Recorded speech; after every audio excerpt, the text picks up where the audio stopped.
the undertone in our house wasn't pretty. In fact, it was ugly, but all I could do was suffer the stares and snide remarks silently.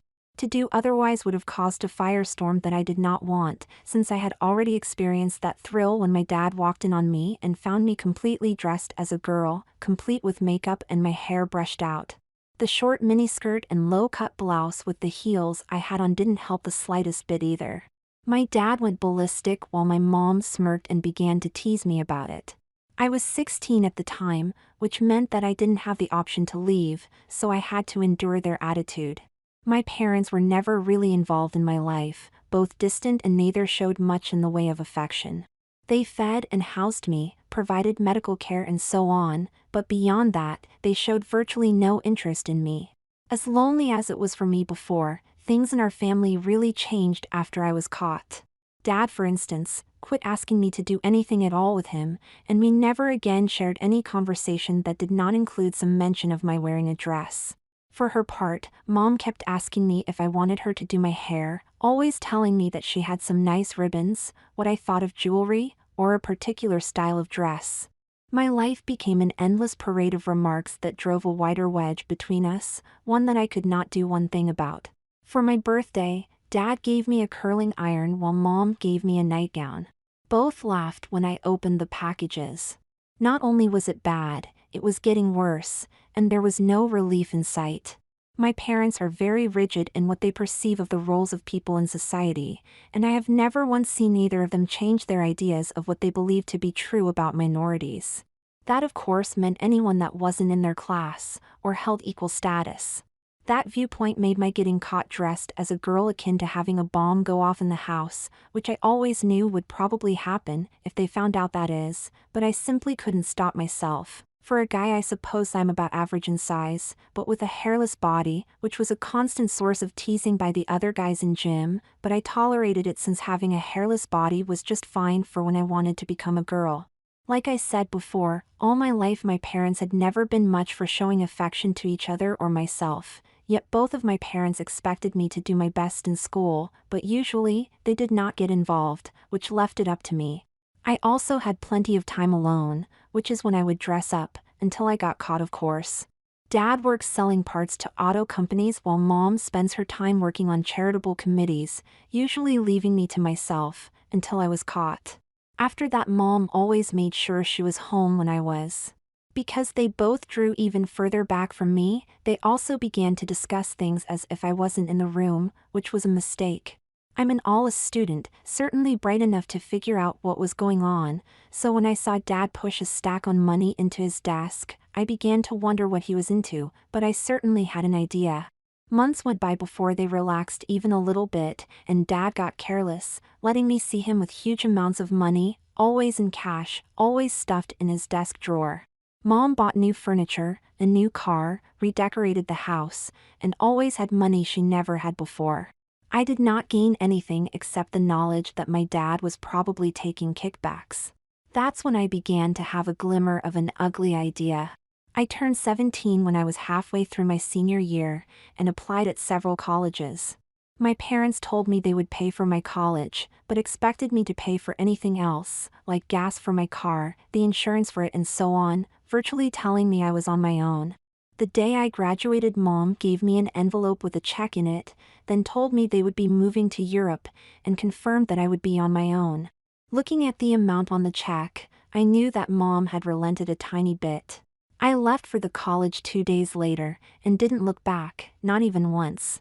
When I left for college, I took all of my girl clothes, makeup, shoes and so on, of course, because once I was away from my parents I would be able to do as I pleased. What I pleased was going to shock everyone, but by that point, I was determined. After a few weeks on campus, I found a small apartment and moved in. I had saved my money for years, and had more than enough to live there without worry, and if I were careful, I could increase my wardrobe a bit. I had 2 whole months before classes started, so, in order to do what had to be done, I became Angela once again. Then, with tremendous effort and tons of fear, I managed to get a job at a local store, hiring in as a girl. I know that the woman that hired me knew that I wasn't really a girl, but since I wasn't dealing with the public, she overlooked it, which is why I don't think she cared. My job was to fill orders and keep track of shipping, both in and out. I started that very day, learning my way around. Her name was Cheryl and was about my mother's age, soft-spoken yet very direct, which I found out 2 days later. Angela, Cheryl said as she walked into the small office, "I'm sure that you have a very good reason for what you're doing, and while I don't care how you dress, I think that maybe you should tell me what is going on. I mean, if this is just for the summer, I need to know that, but if you plan on staying the way you are, then I'll have to make some minor changes in the way I pay you. Care to enlighten me?" I slumped in my chair and looked up at the same time, knowing that she had every right to demand an explanation. I plan on becoming a girl someday, so I thought that I would start now. "I can quit if you." "I do not," Cheryl said sternly, like quitters Angela. "Now either you want to become a girl or you don't, I don't care either way, so don't ever presume to assume an action before it happens, not with me." She sat in the one extra chair, becoming eye level with me. "As it happens, I know a little something about boys that want to become girls, so I have no objection to your working here as a girl. I only wanted to know just how far you intend to go. Do you want to follow through? Have the surgery and all that?" Nodding my head yes, I added, "but not until I do something that needs to be done. I'll go as far as I can without the surgery, and after." "After you do what?" Cheryl interrupted. "Even the score," I blurted out, "make things less." "Your parents?" she asked me. "My parents," I said with a scowl, "don't have a clue, but after the way they treated me, well, I don't know what's going on between you and your parents," Cheryl said, "but anger is an ugly thing to carry around all of the time, Angela.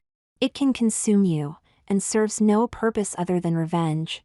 "Is that what you want? Revenge?" "Not revenge," I said with a sly grin, "retribution is more like it, I think." Sitting back a little, "My parents virtually ignored me my whole life," I told her, "and when they found out about this, they shut me out altogether. Except for food and shelter, I was on my own, except for Mom being around all of the time to make sure that I didn't get dressed up again, that is. But my dad, well, he needs a lesson, and I intend to give it to him. By becoming a girl." "No," I told her, "I always wanted that. No, what I have in mind is going to be a lot more exciting. They have no idea what or how I feel about myself, and when I left to come to the college, they told me I was on my own, then moved to Europe. They didn't even tell me their new address. Just how concerned am I supposed to be about what they think?" "None, it sounds like," Cheryl said with sadness in her voice, "but if that's the case, can I assume that you'll be attending college as a girl?" I enrolled using my initials and checked the box marked female, so yes, that's exactly what I intend. My mother even checked the form before she signed it, but didn't even bother to read it, and didn't notice that.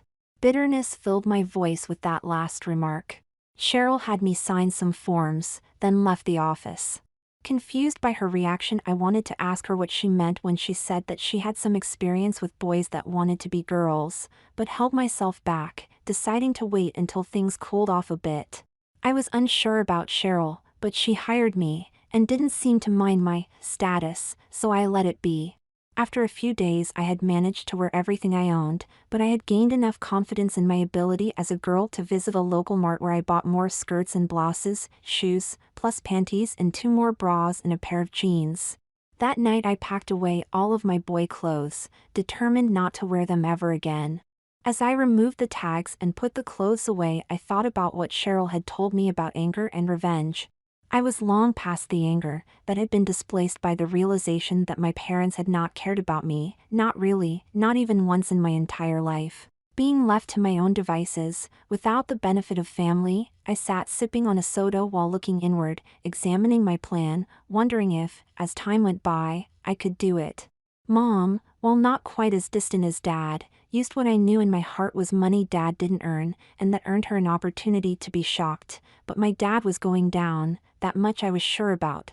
How, I didn't know, but I promised myself that I would be a part of it, and I was going to do it as a woman. His shock was going to rattle him to his core, especially when he learned who it was that sent him away. Cheryl and I settled into a routine as I became less inhibited about dressing as a girl, and I was able to relax enough to actually start acting like a girl, normally, not with concentration. When school started, I worked nights and weekends, focusing on my classwork and job, relegating everything else to the back. I didn't date, so that wasn't a problem, and I was able to maintain my grades. I even got a small raise just before Christmas. It was a lonely time as I watched my classmates head home for the holidays, staying home or working, but I used the time well. I went online and ordered enough pills to last me for a very long time. I was focused only on my goal, disregarding the dangers of taking pills while not under a doctor's care, telling myself that my goals were worth it. I started taking the pills that night according to the schedule I had downloaded from the internet. It was February before I started to develop a little, and in my glee I almost told Cheryl what I was doing, but only just managed to remain silent. By May I had grown to a full A cup and quit using my birdseed forms, but rather than buy new bras, I merely padded the ones I had, and nobody could tell the difference. As spring became summer and I started to work full-time again, I had the body of an average 18-year-old girl, except for one thing. I had not heard from my parents even once during the school year, but I had not expected to, so you can imagine my surprise when I got an email from my mother telling me she would be in town and wanted to get together. Knowing how she felt about me, especially my dressing as a girl, I quickly responded, telling her that I would meet her at a popular local restaurant. Then I went shopping that night. I had not planned on shocking Mom quite so soon, but there wasn't any way I could pass up the chance, so I spent lots of money buying exactly what I wanted, making sure it all fit just right. After I called Cheryl to get the day off, I slipped into the tub for a long bubble bath, then made sure that I was as hairless and silky smooth as I should be. With my nipples poking out at the bubbles, I started to giggle, knowing that my mother was about to get exactly what she didn't want, a daughter. I was supposed to meet Mom at 2, which gave me plenty of time, so when I sat down to do my makeup, I took my time. When I was done, my green eyes were ringed in soft brown eyeliner, accented with pale plum, copper and a hint of blue eyeshadow and deep black mascara. Peach blusher with plum undertones made my face a bit thinner, and as I smiled at my reflection, I spritzed myself with perfume before I went to the dresser to begin getting dressed. Black satin thong panties with a strip of wide black lace to start with, then a black bustier with a built-in push-up bra. Once I tightened the laces, my waist was a very trim 24 inches, and my bust was displayed very nicely with a deep, unmistakably feminine cleavage. Grinning at myself in the mirror, I rolled on the tan hose and fastened the garters before I stood up and took the dress off the hanger. While I wore all black lingerie, I had decided to wear a red dress. A sheath that was not only short, but low-cut of course, and while snug, it wasn't tight. Once I had it zipped up and stepped into the black heels, I added lipstick and my red and gold earrings before I once again stood looking at myself. My once short brown hair had grown out, and now lay in shimmering waves of auburn that framed my face perfectly. I brushed out my bangs, glanced at the clock, then grabbed my purse and left to meet my mother. Silently, I hoped she would be so shocked that she would keel over, but doubted that would happen. More likely, she would not recognize me, but when I told her who I was positive that she would leave, since she always had, so I sort of planned on it. Having made the reservation myself, I sat in the parking lot until I saw her walk in, then waited a few minutes before I started for the door. With my hips swaying, my long shiny nails and bright makeup merely an adjunct to my shape, I smiled as I walked inside. I saw Mom watching the door, no sign of recognition on her face even as I walked closer, skirting the tables until I stood next to the table. Without a word, I sat down across from Mom, smiling, the scent of my perfume settling around me. "I'm sorry, dear," Mom said. "I'm waiting for oh my God." "Hello, Mother," I said with a smile. "Yes, it's me, and as you can see, I've changed a little. My name, just in case you might care, even in the slightest, is Angela." Mom's face had turned white and she didn't say anything, but since we both know that you don't care, why don't you just forget I told you? I paused, then, "What's the matter, Mother? I'm not hanging out, am I? Or maybe I'm not pretty enough for you. You don't like this dress? My hair? What?" I was deliberately provoking her, and as long as she remained silent, I was going to continue, and almost started to add something when Andrew, Angela, we. Sighing, I should have guessed that this is what would happen. I told your father that we should have taken you with us. Maybe you wouldn't. I wasn't, I said with bitterness in my voice, about to go anywhere with him, Mother. You of all people should have known that. And staying with you, having you make all of those comments to me day after day also wasn't going to happen.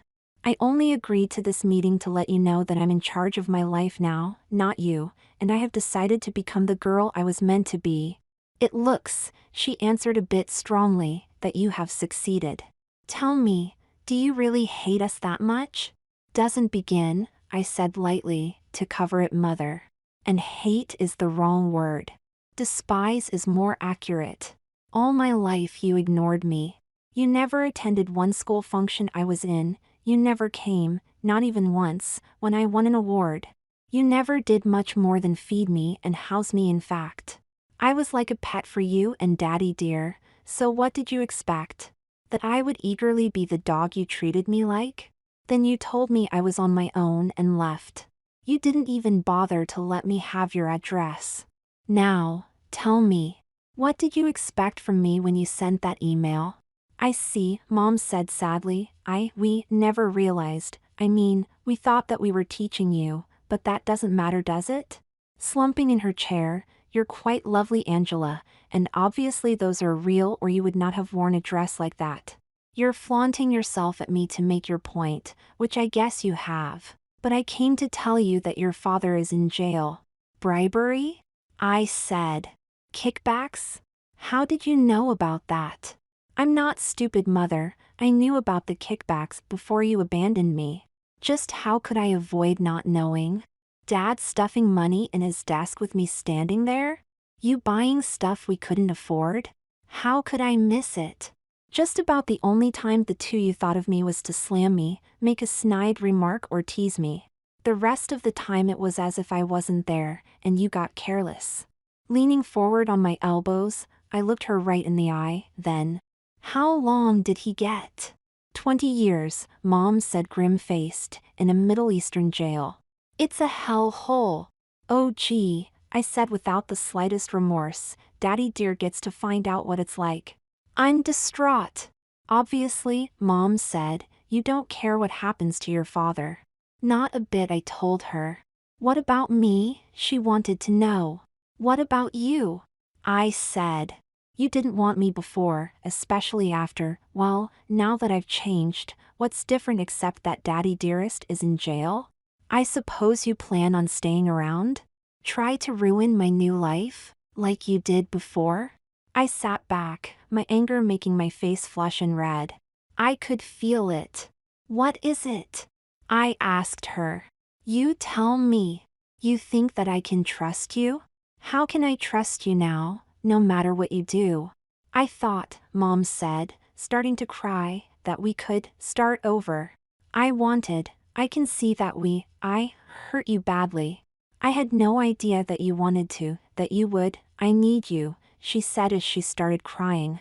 I had no idea that you felt this strongly about becoming a woman. I didn't know.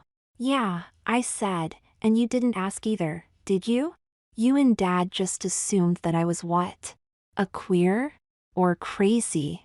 Maybe both. Hell, you never cared about me, or you would have found the time to be able to attend at least one event in my life, like when I was named class valedictorian? Or, how about the time I won the gold medal for scholastic achievement?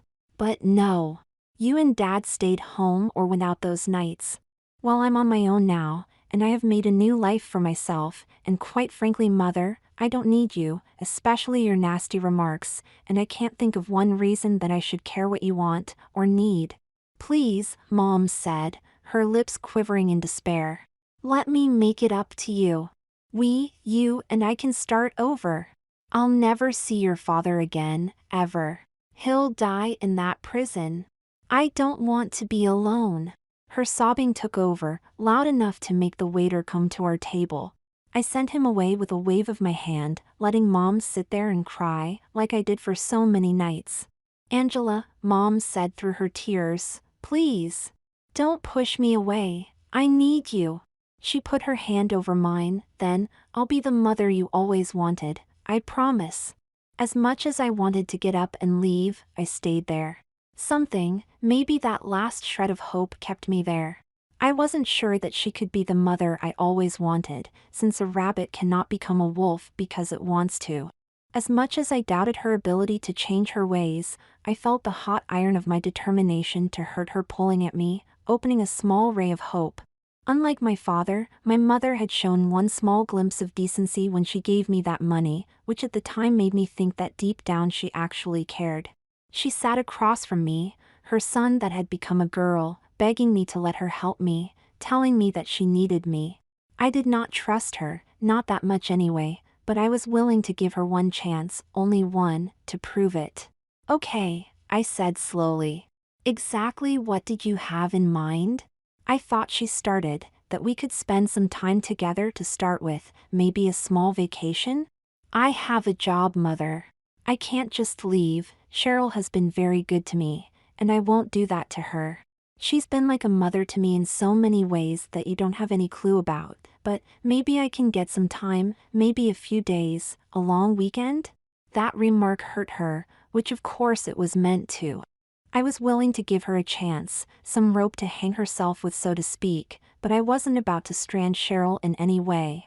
If my being a girl bothered my mother, she had to learn to get over it in a hurry, because I wasn't about to change. I liked everything about being a girl and did my best to do and wear everything they did, even though I had no need of it. I always wore a sanitary tampon for 5 days each month, for example. Granted, it went in a place that normal girls didn't put it, but it was my only option. It always made me feel extra feminine when I used a tampon, so I didn't mind at all. I sat looking at my mother, in a position, for the first time in my life, to demand, and maybe get, my way. Where are you staying? I asked. I have a room, she said quickly, at a small hotel nearby. I thought that we should talk before I found something more permanent. What about the old house? I knew they still owned it. I rented it out, Mom said, and the lease is for 7 years with an option to buy. I gave her my phone number, telling her to call me that night, then got up, and with my hips on full swivel, I walked out, leaving her there alone. All of my plans were down the drain, but with Mom showing up, right out of the blue, I had taken my best shot at hurting her, and knew that I had succeeded. I truly didn't care what she thought of my lifestyle, but if she could find a way to accept me as I was, I might be able to find a way to accede to her wishes and form a relationship, even one that would be tenuously close to collapse at any moment. With my dad sitting in what was sure to be a hellish jail, I was certain she was right.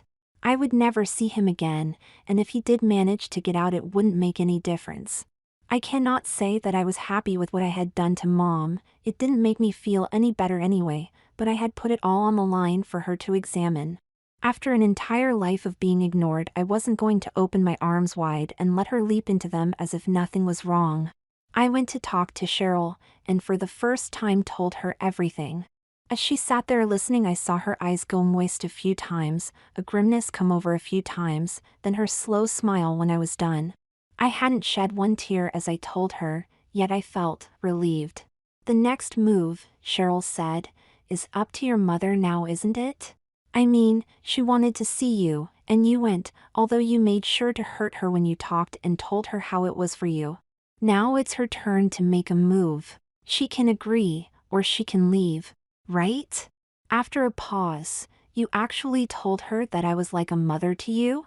I nodded my head yes. Then, that's a very nice thing to say about me, Angela, but I'll bet that hurt your mother more than anything else.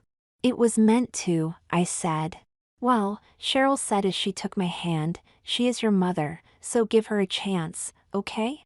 I told Cheryl that I would, then went home. I was wound up tight and simply needed to relax a bit. I undressed, changing into shorts and a top with no bra, then flicked on the television. The scene of horror I saw unfolding in front of me left me speechless. The commentator was solemn as he described what I could see for myself. The unimaginable had finally happened. I saw people jumping from immense height to a certain death, even as rescue squads of firemen and police went into the burning inferno, dodging shrapnel as they ran inside the burning building. When the second tower was struck, it was shown live and in full color. Words to describe the carnage escaped the guy on the screen for a moment as I watched as both towers burned, for all the world looking like a pair of burning matchsticks. When the first tower started to crumple, I began to cry, then the second tower came rushing to earth in a blistering explosion of concrete and steel that had been literally crushed into a fine mist. The cloud settled around the ruins for blocks, choking, heavy, deadly dust that drove all but the most determined away from the scene. Cheryl called, telling me she would be closed for a few days. Her brother worked in one of the towers, and she was leaving to find him. Mom called immediately after Cheryl, asking if she could come over, and in my grief at what I had seen, I gave her directions. Within half an hour we both sat staring at the screen, transfixed by what we saw. Whatever Mom and I had to work out disappeared in the cloud of dust, but raised my feelings of revenge for those that would dare provoke us like that to unimaginable levels. Then we saw that in many countries Westerners were being killed as well, especially those in jails. The jail that Dad was in was deemed safe enough. Then came reports that every Western prisoner had been executed to prevent further attacks on the jails. I saw Mom go white, then she lay on the floor panting hard and crying. Mom stayed that night, and in the morning while we drank coffee, more reports of incidents began to surface, but also, the president came on and made a forceful statement that barely covered the anger in his voice. During that day, with the television on, Mom and I discovered that our needs to be with someone were greater than our mutual lack of trust, and it was during that day that we began to talk. It went on for hours, my accusation, her denial, my anger, and her realization that I was right. It was ugly and happy, mean-spirited and pointed, yet somehow we managed to get through it. Mom had been a little shocked when she saw me that morning, since I always wore panties and a short nightgown to bed. When I walked out of my room, she could see that I did indeed have the body of a girl my age. She said nothing until the sounds of Amazing Grace began. Then she started to weep. Pulling me into her arms, she held me, her tears joining with mine as we both wept for the dead, and maybe even ourselves.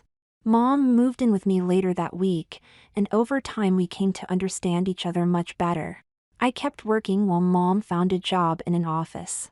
As I continued to develop, my bust filled out while my hips but also got bigger. Mom and I began to share clothes, beauty shop appointments, and often went out together, growing closer together, as a mother and child should be.